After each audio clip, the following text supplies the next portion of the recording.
What's good, family? It's your boy Old Soul J, and I'm back with another video. The first video post 3-day water fast, and today we are talking about the death of the self-help movement, or the death of self-help culture. Y'all know the old saying, out with the old and with the new. It's human nature for people to get tired of the same old thing. Once you get used to something, once something has been outplayed or overplayed, people are ready to turn against it. Now, in some instances, things are outdated. Human evolution is human evolution. Things are meant to evolve. So there are times where it is time for the new. But as you probably already know, the whole self-help culture movement was a really big thing when it first came to the scene. And now you see people who talk down on it, who are against it. Now, it might not have the appeal that it once had when it was new. It may not have that flair, that flash that it had, that attractiveness, that enticing energy that it had when it was a new movement, when it was big in mainstream media. And it still is a big thing. But now this happens with everything though. In a dualistic world, whenever something becomes big, and even when it's not a big thing, whenever something becomes big, the adversary, the opposing forces, there's always going to be people that are against it or have something to say.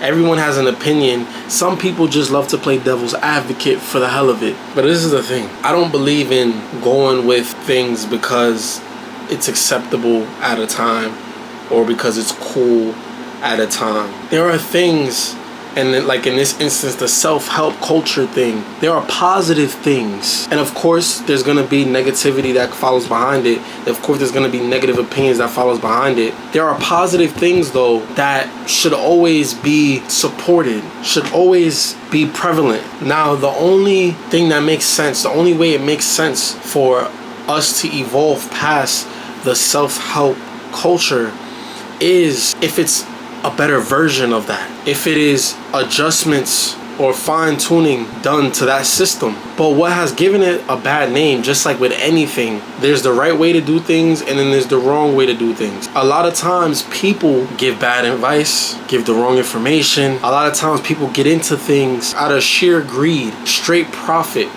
They get into things because they see it's a big thing and they want a piece of the cake. They want the benefit, they want the profit from it, but they don't really care about what they're speaking about. How could self-improvement, how could self-love, how could looking out for yourself and taking care of yourself be a bad thing? That will never be a bad thing. Now, of course, you should look out for one another. You should help others as well. But y'all all have heard this before. You are no use to helping another person if you're not right. How could you help someone when you can't help yourself? If you are helping someone in something, that means you can bring them benefit. How could you benefit somebody or add to somebody if you lack? You cannot add if you lack. The people who are against self-help culture, let me give them the benefit of the doubt. Some of the things that are talking about that people don't like, or people that are against it. Some people, they say that it's too specific.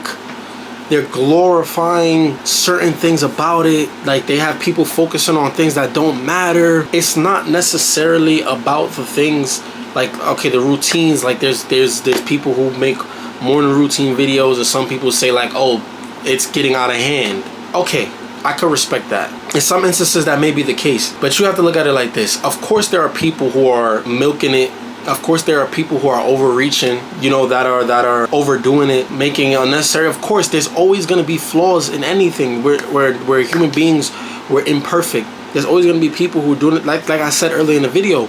There's the right way to do things and then there's the wrong way to do things. So yeah, some people might overdo it, or like I said, they could be in it for the wrong reasons. Some people could just be following others, following a blueprint to become successful or to gain, right? Sure. And whoever feels like they need to expose that, shed light on that, of course. But really what it's all about, the whole schedule, routine, this is the thing. This is something that will always be true. Consistency will never not be valuable, at least while we're still on the material plane. On the physical plane, consistency is how you rewire your brain, is how you reconstruct the subconscious mind. So Not every routine will work for every person, but the whole point of a routine is so you don't drift. Is to have structure. Is to create those habits, which is something I've been talking about a lot lately. To create those habits that could wire your brain in a certain way.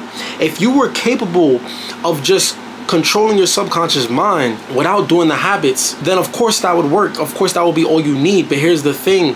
In this day and age, the average person does not have that capability. Things are set up. The system is set up in a way that goes against that. They don't want you to have that capability. Things are set. You're set up at a disadvantage. So these are strategies that work for some, and they share it, that got them to be able to rewire their brain in order for them to do the necessary actions and to think the necessary way to rewire their mind in order to get something done, in order to complete a task, whether that's a big task or a smaller task, to get to a destination, whatever it is. Now, until the human race gets to a point where we are consciously high enough, where we are powerful enough, where we tap into our DNA and remember who we truly are, until we get to a level where we can use that part of our brains that is shut down, that part of our DNA that is shut down, until that becomes a normal thing where the routine and the consistency and the discipline, all these things aren't as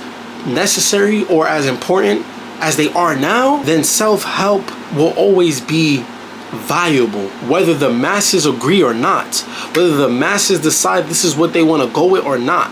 It's not about what is enticing or attractive. It's about what works. We have to focus on something. If there's a formula that works, then it works. Don't try to fix something that isn't broken. People like new. People get tired of the same old. Here's the thing though, how many people have been hearing the same old and get tired of it, but actually never did it? Maybe the universe is trying to constantly tell you something and you just won't listen. Now you're tired of hearing it. If you keep telling someone to do something and they don't do it, they're gonna get tired of hearing it. Of course, obviously, maybe your higher self is trying to lead you to something before it's too late. It's been telling you for the longest, this is what you have to do. This is what you should do. This is what will lead you to where you really want to be, to where you're supposed to be, to where you could be your full self, to where your authenticity thrives the most, but you are falling victim and you're letting the dark forces win that battle. Because we have dark and light in all of us. You know the angel and the devil on your shoulder? Yeah, they're always gonna be talking. You're gonna have both forces trying to pull you one way. But the key is to be aware of what voice is that angel on your shoulder, what voice is that devil on your shoulder, what voice is your higher self, what voice is your ego, what voice is the positive, what voice is going to lead you to where you're meant to go, or what voice is going to lead you to drift in and keep you stagnant. Being aware of that, and also being aware of which side you're leaning towards more, and making a choice on which path you want to go. You see, it's really not rocket science. It's simple. It's just not easy to actually go and do, because of the way we've been conditioned mentally. So don't let the trend condition you. Best believe that self-help movement is a positive influence, is the positive forces conditioning. That is good conditioning, because we're constantly being conditioned, we're constantly being influenced. Like I said, it just depends on whether that's coming from that angel or that devil. That is an angelic, that is a positive energy enforcing that, to be able to do for self. Because believe it or not, for generations we've been conditioned to depend, and when you depend on a system that is built by a group of people, then you follow their agenda. Maybe their agenda is holding you back. Maybe their agenda doesn't lead to your higher success. Maybe their agenda doesn't have your best interests at heart. Maybe. What do I know, right?